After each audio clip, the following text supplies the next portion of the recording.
back to Movies on the Brain, your go-to channel for in-depth and entertaining movie reviews. Today we're taking a nostalgic trip back to the 90s with a look at the family sports comedy Little Giants. Directed by Dwayne Dunham and starring Rick Moranis and Ed O'Neill, this classic underdog story has captured the hearts of many. I'm Jason, and today we're diving into all the memorable moments, hilarious scenes, and heartwarming lessons this film has to offer. Warning, this is a spoiler review, so if you haven't seen the movie yet, you might want to watch it first before joining us on the discussion. Get ready to relive the magic of youth football, sibling rivalry, and the spirit of never giving up, right here on Movies on the Brain. And let's see how it did in the box office before we get into it. Little Giants opened in the theaters on October 14th, 1994, and had a budget of $20 million. In its 5-week theatrical run, it earned a total of $19.3 million. Its opening weekend, it earned $4.7 million, finished number 5 in the box office, behind The River Wild, New Nightmare, The Specialist, and Pulp Fiction, numbers 4 through 1 respectively, with New Nightmare and Pulp Fiction also releasing the same weekend. Its final week in theaters, Little Giants earned $1.3 million and finished its box office run at number 12. Okay, now let's check out the plot.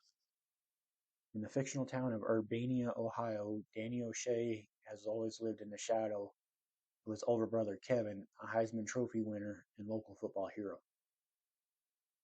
Kevin coaches the Peewee Cowboys football team. Despite being the best player, Danny's daughter Becky, nicknamed Icebox, is cut during tryouts solely because she is a girl. Also cut are her less talented friends, Rashid Hanan, Tad Simpson, and Rudy Zoltek. After being ridiculed by the players who made the team, she convinces her dad to coach a new Pee-wee team of their own. Ronnie eventually accepts in an attempt to show Urbania that Kevin is not invincible, and that there is another O'Shea in town capable of winning. Kevin reminds him of the one town, one team rule enforced by the Pee-wee Football League, and with the support of the locals, they have decided to have a playoff game to determine the lone team that will represent Urbania.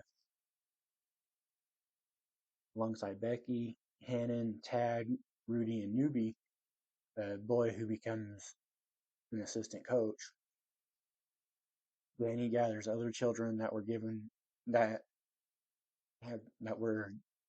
chance and dubs the team the Little Giants. One such player, strong-armed quarterback Junior Floyd, is the son of Danny's childhood crush, Patty Floyd.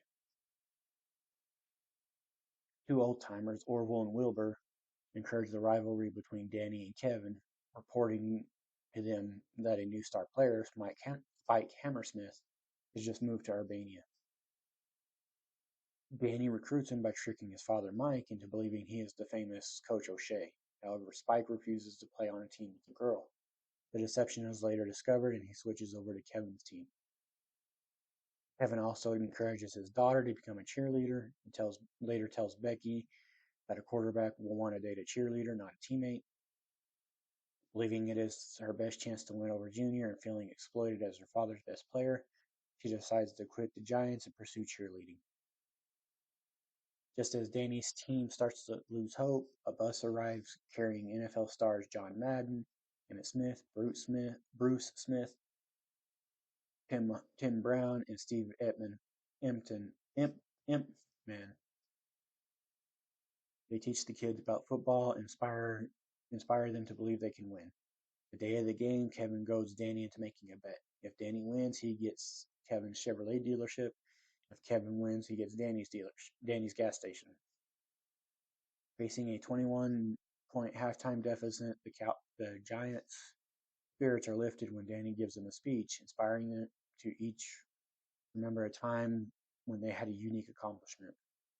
He reassures them that they only need to beat the Cowboys one time to prove themselves.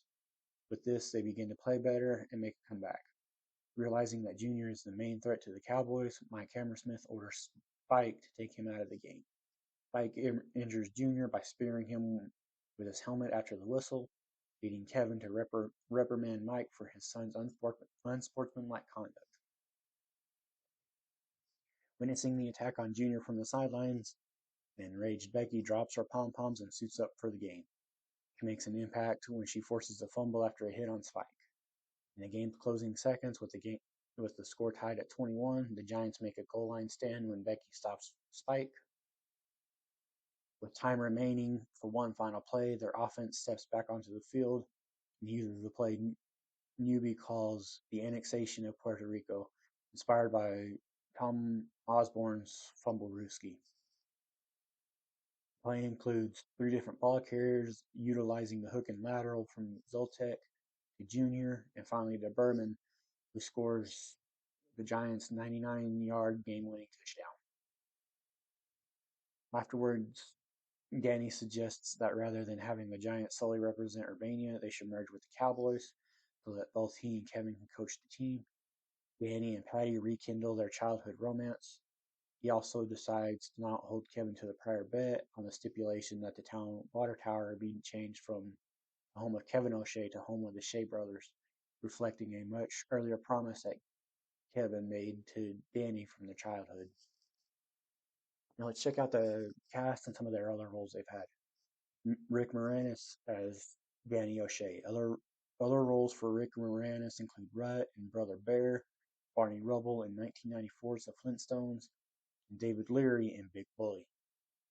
Justin John Ross as young Danny O'Shea. Other roles for Justin John Ross include Doug in Ziggs, Magnus in the Orphan Scion of Sorcery video game, and young David in Big Bully. Ed O'Neill as Kevin O'Shea. Other roles for Ed O'Neill include Mr. Litwack in Wreck-It Ralph, Hank the Octopus in Finding Dory, and Jay Pritchett in the TV show Modern Family. Travis Robertson as young Kevin O'Shea. Other roles for Travis Robertson include Orly Thames in All Shook Up, The Wormers, and Now and Then, and Jeff Winston in the TV movie The Babysitter's Seduction. Shauna Waldron as Becky Icebox O'Shea. Other roles for Shauna Waldron include Bonnie Stiles in the TV show Ladies Man, Aaron Logan in Nightlights, and Clara in Dead Man Rising. And Devin Sawa as Junior Floyd. Other roles for Devin Sawa include Alex Browning in Final Destination, Diablo in Disturbing the Peace, and he was Stanley in the music video for Eminem's Stan. Todd Bosley as Jake Berman. Other roles for Todd Bosley include Howie in the TV show Scrubs, Floyd and Lloyd, and Edward and Jack. Mike Zwiner as Rudy Zoltek. The only other roles for Mike Zwiner are Brian in Boys to Men and Young Fang in Big Bully. Danny Pritchett as Tad Simpson. The only other role for Danny Pritchett are the kid in the Turbo Man commercials in Jingle All the Way and Jesse McManus in the TV show Champs. Troy Simmons as Rashid Hot Hands Hannon. Other roles for Troy Simmons include Toby in the TV movie One Christmas, Josh Davenport in the TV show American Gothic, and Lester in the TV movie Inheritance of Christmas. Sam Horrigan as Spike Hammersmith. Other roles for Sam Horrigan include Brad Thunder in Bar Stars, Mike Welsh in Accepted, and Pete in the TV show 8 Simple Rules. Joe Cimarron as Sean Murphy. Other roles for Joe Cimarron include Walter Jacobs in the TV show Tuttenstein, Rick Dittmar in Clockstoppers, and Arn in Brink. Marcus Toji as Marcus the Toe. Other roles for Marcus Toji include Calvin in the TV show Zoe 101, Mike in Self-Medicated, and Stephen Chu in the TV show Patriot. Christopher Wahlberg as Timmy Moore. The only other role for Christopher Wahlberg is Stinky Peterson in the TV show Hey Arnold. Matthew McCurley as Newbie. Other roles for Matthew McCurley include Chester in I'll Remember April, Jeremy Chase in The Secret Agent Club, and young Gregory in Ice Cream Man. Brian Halley as Mike Hammersmith. Other roles for Brian Halley include Mitch in Gran Torino, Victor Riley in Baby's Day Out, and Officer Mays in the Adjustment Bureau. John Paul Stewart as Johnny Viper Venaro. For his passing in January of 2018, other roles for John Paul Stewart include Quentin Kelly in the TV show Grace Under Fire, Young Keys in Amityville: A New Generation, and Little Frank in Late for Dinner. Mary Ellen Trainor as Karen O'Shea. Other roles for Mary Ellen Trainor include Stephanie Woods in the Lethal Weapon franchise, Allison in Executive Decision, and Diane Evans in the TV show Roswell. Susanna Thompson as Patty Floyd. Other roles for Susanna Thompson include Peggy Lloyd in Ghosts of Mississippi, Jean Lake in *Malignant*, and Diane Yates in the TV show Cold Case. Jenna Michaels as young Patty Floyd. Other roles for Jenna Michaels include Sarah Sheehan in the TV show Dr. Quinn Medicine Woman, Kelsey Jordan in Bushwhacked, and Lizzie in the Blown Away video game. Joe Bays as Coach Harold Butts. Other roles for Joe Bays include Uncle Davis in Plus One, the Jazz Club manager in Spider-Man 3, and the race starter in Stuart Little. Austin Kotke as young Harold Butts. Other roles for Austin Kotke include Boy with Balloons in Spy Hard and the tough kid in Black Sheep. Ricky Deshawn Collins as Briggs. Other roles for Ricky Deshawn Collins include Tucker Foley in the TV show Danny Phantom, Rome in the Def Jam Fight for New York video game, and Vince LaSalle in the TV show Recess. Frank Carl Fisher Jr. as Billy Patterson. Frank Carl Fisher's only other role has been Fred Froke in Pontiac Moon. Eddie Durham as Fast Eddie. This has been Eddie Durham's only other role. Alexa Vega as Priscilla O'Shea. Other roles for Alexa Vega include Carmen Cortez in the Spy Kids franchise, young Joe Thornton in Twister, and Julie Corky in Sleepover. Courtney Peldon as Debbie O'Shea. Other roles for Courtney Peldon include Lauren in the TV show Home Improvement, Claire Falwell in Say It Isn't So, and Tina in Mortuary. Harry Shearer as announcer Cliff Parsons. Other roles for Harry Shearer include Punch It in Small Soldiers, Dan Bowhauser in Chicken Little, and Ned Flanders in the TV show The Simpsons. Mark Holton as Mr. Zoltek. Other roles for Mark Holton include Potato in The Adventures of Rocky and Bullwinkle, Joe Wayne Gacy in Gacy, and Ozzie Jones in Leprechaun Returns. Rance Howard as the priest. Before his passing in November of 2017, other roles for Rance Howard included the Reverend in Apollo 13, Preacher in Walk Hard, the Dewey Cox Story, and Cardinal Beck in Angels and Demons. Dabbs Greer as Wilbur. Before his passing in April of 2007, other roles for Dabbs Greer include Old Man Edgecombe in The Green Mile, Fred Stage in the TV show Maybe It's Me, and Henry Novotny in the TV show Picket Fences. Harry Fleer as Orville.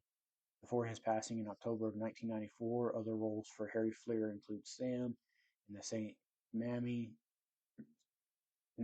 Tammany Miracle, Hurley in The Gun Hawk, and Frank Hubbard in Tormented. Pat Crawford Brown as Louise. Before her passing in July of 2019, other roles for Pat Crawford Brown include Norbit or Florence in Forces of Nature, Ida Weinberg in Playing Mona Lisa, and Mrs. Henderson in Norbit. John Madden as himself. The only other role John Madden had before his passing in December of 2021 was himself in The Replacements. Steve Impman as himself, Bruce Smith as himself, Emmett Smith as himself, and Tim Brown as himself. This has been the only role all four of them have had. Now let me get back to my thoughts, or get to my thoughts rather. Rewatching this movie brought back memories for me watching this as a kid. It was as fun to watch then, and it's honestly I feel like it still holds up. Rick Moranis and Ed O'Neill have such good chemistry, you almost forget that they're actors and not actual brothers.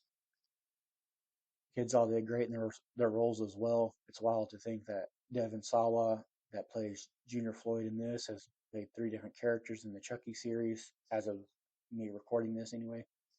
Seeing John Madden, Emmett Smith, Bruce Smith, Steve Empton, and Tim Brown, even if it was just for a little bit, was a lot of fun. It's honestly one of those movies I could watch over and over again and still be entertained by it. I cannot recommend this enough. Now let's check out some fun facts and trivia I found out about this. This movie was inspired by an early 1990s McDonald's ad about Pee Wee football that ran during the Super Bowl. The day after it aired, Steven Spielberg liked it so much that he called up the ad's creator, James Ferguson, and hired him to write the script. Devon Sawa was 15 during filming and much taller than his 10-year-old castmates, so he can be seen wearing only socks in some scenes. In real life, John Madden traveled to various football venues on a bus because he disliked flying. 10 years after this film release, the real-life New York Giants, whom the Little Giants were named after, introduced a solid red alternate jersey similar to the ones their Pee Wee namesakes wore. Red alternates were worn by the Giants from 2004 to 2009. The uniforms worn by the Cowboys in the film were the same ones worn by the real-life Cowboys during the 1994 season as a part of the NFL's 75th anniversary. Ed O'Neill agreed to play Kevin in order to allow his two young daughters to watch something he starred in and was family friendly. At the time, he was still popular for playing Al Bundy on a more adult Married with Children and wanted to do a project for his kids they could watch.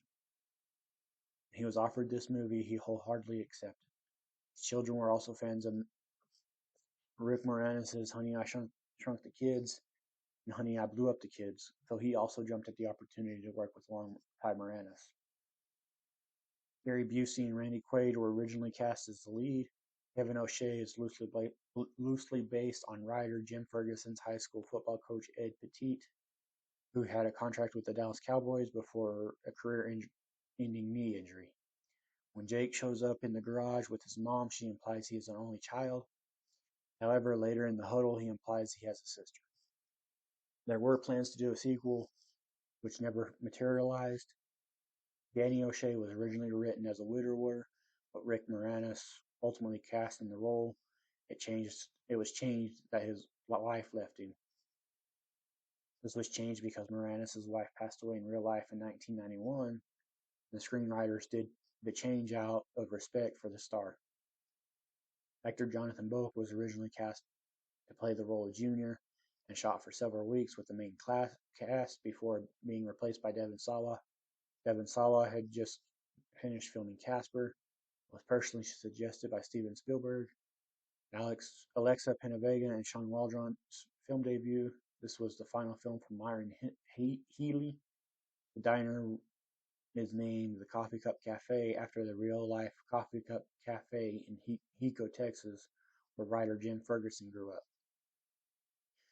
Bob Saget was considered for the role of Danny, but was filming a TV movie, Father and Scout, which incidentally aired on TV the day after this film opened in theaters. And couldn't commit as he was busy during his summer hiatus from Full House and America's Funniest Home Videos shooting the film. So Rick Moranis was approached and accepted the role. According to Sam Horrigan, who plays Spike in an interview, Jonathan Taylor Thomas was considered for the part of Junior. He also stated that Spike's original line to Becky when they first meet was, "When you mess with Spike, you die 1,000 deaths." When Priscilla O'Shea, who's played by Alexa Penavega, is praying, she says, "Thank you, God, for Nickelodeon." Future husband Carlos Penavega starred on the Nickelodeon show Big Time Rush. Harry Fleer, who played Orville, one of the two old coots in the diner who often pitted the brothers Danny and Kevin O'Shea against each other, died on October 14th, 1994, which happened to be the exact day this film premiered in the US. And that's a wrap on our nostalgic review of Little Giants. I hope you enjoyed this spoiler-filled look at the heartwarming and hilarious moments that make this film a beloved classic. If you have any thoughts, favorite scenes, or memories about the movie, drop them in the comments below. I love hearing your insights. Don't forget to give this video a thumbs up if you liked it and hit that subscribe button so you never miss out on our latest reviews. Also, click the bell icon to get notified every time we upload new content. Thanks for watching Movies on the Brain. I'm Jason, and I'll see you in the next review. Stay curious, movie lovers.